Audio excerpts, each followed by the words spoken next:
Assalamualaikum warahmatullahi wabarakatuh. Apa kabar Bapak Ibu, para pemirsa Cilote Wanipin? Hari ini kita sedang berada di SMA Negeri 1 Padang. Kita akan bertemu dengan Bapak Kepala Sekolah, Bapak Nukman, yang beliau juga Ketua MKKS SMA Kota Padang. Di mana kita akan bertanya kepada beliau terkait dengan masuk SMA jalur zonasi. Seperti apa zonasi ini, dan kita tahu bahwa zonasi berdasarkan wilayah, ya wilayahnya seperti apa. Misalnya SMA 1 berada di Belanti, dan apa-apa saja daerah yang masuk dalam kategori zonasinya SMA 1. Nah, ini yang harus diketahui oleh Bapak Ibu bagi yang barangkali yang tinggal di dekat Belanti dan seputaran, dan barangkali ada anaknya yang tidak diterima di SMA 1. Barangkali informasi ini sangat berguna dan bermanfaat buat Bapak Ibu supaya memahami bahwa untuk tahun depan beginilah kondisinya yang namanya zonasi itu seperti ini. Ya, mungkin informasi ini bermanfaat buat kita semua. Burung Ian Cendrawasih, cukup sekian. Terima kasih. Hi everyone, it's me, Miss Devi from ETC, English Tutorial Center. So don't forget to like and subscribe Cilote Wanipin. So stay tuned.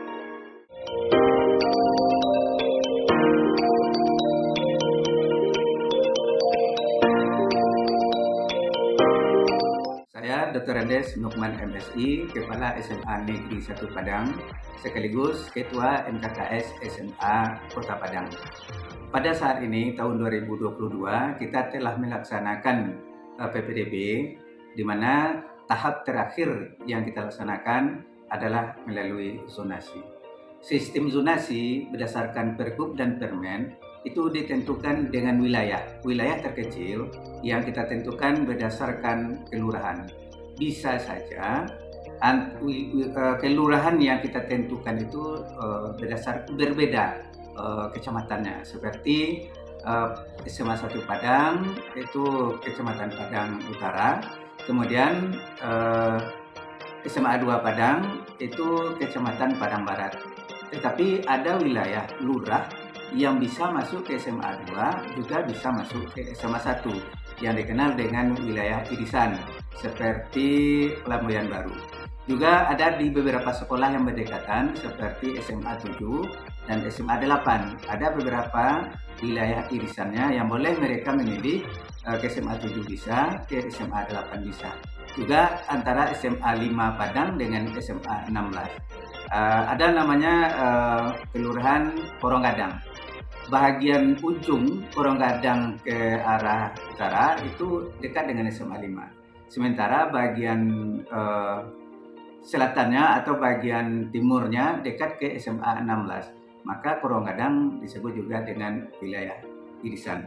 Namun jika ada keinginan orang tua yang ingin mendaftar di luar zonanya, maka secara otomatis di sistem ditolak. Kemudian dengan sistem zonasi ini memberi peluang kepada masyarakat yang berada di sekitar sekolah, sehingga kita harapkan nanti mengurangi kemacetan lalu lintas. Barangkali itu sasaran dari zonasi. Sana Cilote Wanipin, saya Nina Musbar dari Nina Musbar Public Speaking Class. Jangan lupa like, comment, dan subscribe. Jangan lupa nyalain loncengnya di YouTube Cilote.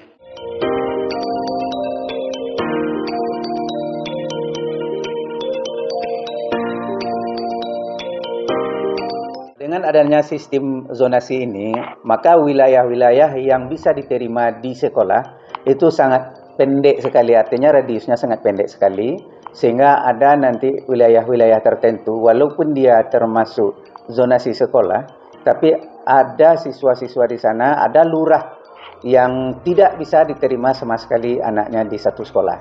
Daerah ini yang dikenal dengan daerah blank zone.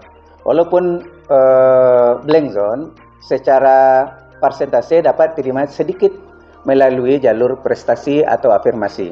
Oleh karena itu, karena tidak terdapatnya pemerataan pendidikan atau pemerataan sekolah di Kota Padang, maka daerah-daerah tertentu sangat banyak kelebihan murid. dan daerah-daerah tertentu tidak ada sama sekali yang diterima di SMA Negeri Favorit.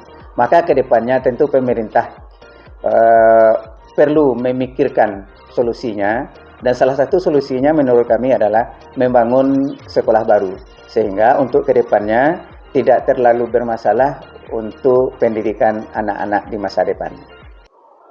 Hoi zusammen, alle zusammen, vergiss nicht like und share Celoteh Group von Wanipin.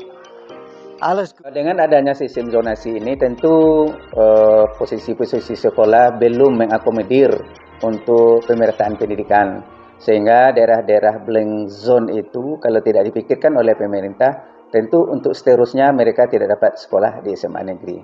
Oleh karena itu untuk kedepannya pemerintah perlu memikirkan akan membangun sekolah-sekolah baru, sehingga siswa-siswa yang tamat SLTP itu dapat masuk ke SMA negeri.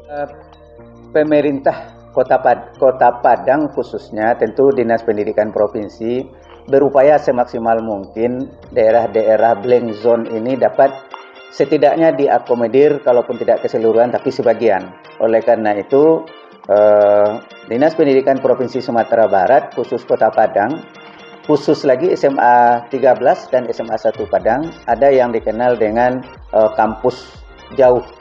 SMA 13 mempunyai kampus jauh atau kampus 2 dekat Aipaca, sementara SMA 1 Padang mempunyai kampus 2-nya di SMA Bunda dekat Taman Bongata.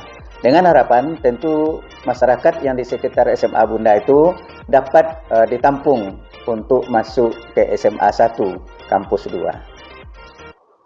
Hai, saya Sabrina dari Ayam Goreng Almunda.